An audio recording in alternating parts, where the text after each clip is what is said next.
नमस्कार मित्रों, मैं हूं आपका मित्र उमेश महादोशी। अभिराम वाणी पर आपका हार्दिक स्वागत है। समकालीन लघु कथा प्रसारण के इस कार्यक्रम में प्रत्येक रविवार को एक या दो लघु कथाएँ शामिल की जाती हैं। इनमें प्रसारण हेतु सीधे प्राप्त लघु कथाओं के साथ हम अपनी अन्य योजनाओं में शामिल की गई कुछ लघु कथाओं का उपयोग करने का भी यथासंभव प्रयास करते हैं। लघु कथाकार मित्र अपनी लघु कथाएँ हमारे ईमेल पर भेज सकते हैं। नई पीढ़ी की लघु कथाओं के चयन में हमारा प्रयास रहता है कि ये लघु कथाएँ सामान्य पाठकों की पसंद एवं समझ के अनुरूप हों। अनूठी लघु कथाएँ कार्यक्रम के स्थान पर नई पीढ़ी की लघु कथाएँ कार्यक्रम अगली सूचना तक जारी रहेगा। इस मंच पर उपस्थिति दर्शाने वाले सभी सहयोगी मित्रों का स्वागत है, अभिनंदन है। तो आइए हम आरंभ करते हैं कार्यक्रम नई पीढ़ी की लघु कथाएँ।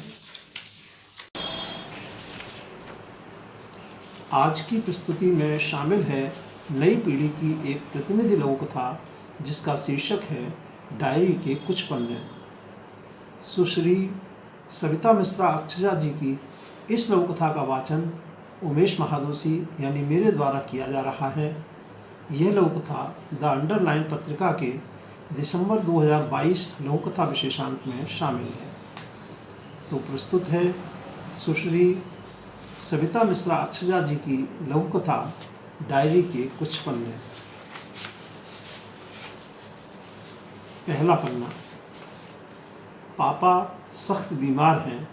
आज से नहीं, कई महीनों से बीमारी उन पर आघात कर रही है। मम्मी बहुत दुखी हैं।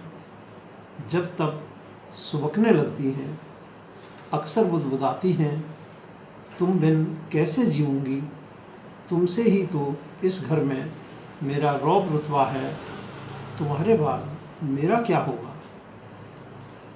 दूसरा पन्ना। बड़े भैया आजकल कागज़ पत्तर में अधिक खोने लगे हैं। घर के नक्शे पर 3 लकीरें लाल स्याही से खींच दी गई हैं। छोटा भाई बेचैन है कि यदि पापा को कुछ हुआ तो उसके हिस्से में सिर्फ माँ आएगी। मझला भाई दांव पेंच खेलकर धीरे धीरे पिता से दवा दारू का खर्च बताकर पैसे ऐंठने लगा है। लाखों रुपए डकारने के बाद भी उसकी लालसा शांत नहीं हुई है। तीसरा पन्ना। चाचा का बेटा बैंक में है। वह छुटपन से ही दूसरों के हस्ताक्षर करने में प्रवीण रहा है। सुना है उसने सब भाई बहनों के नाम पर कई चेक बनवा रखे हैं। बहुत साल पहले पापा ने चाचा जी के नाम पर ज़मीन खरीदी थी। पापा की हालत देखकर उनकी मूँछों के तले भी मुस्कान तैर जाती है। चौथा पन्ना। एक मैं हूँ जो सोच रही हूँ कि पिता की दौलत में बेटियों का भी हिस्सा है। क्या पापा इसका संज्ञान लेंगे या अपने हिस्से के लिए मुझे विद्रोह करना पड़ेगा। मुझे देखते ही भाइयों की आंखों में ज्वलनशील पदार्थ कुलांचे मारने लगता है। पांचवा पन्ना। पापा निश्चेत हॉस्पिटल के बिस्तर में लेटे हैं। लगता है कि अपने अगल बगल भरे पूरे परिवार को न पाकर सोच रहे हैं कि आखिर इतनी बड़ी मिल्कियत बनाकर उन्होंने कौन सा किला जीत लिया। मिल्कियत खड़ी करने में खुद को गंवा दिया। बच्चे, भाई, भतीजे और साले, सबकी नज़र सिर्फ इस मिल्कियत में सेंध लगाने पर लगी है। क्या उनकी भी चिंता है किसी को।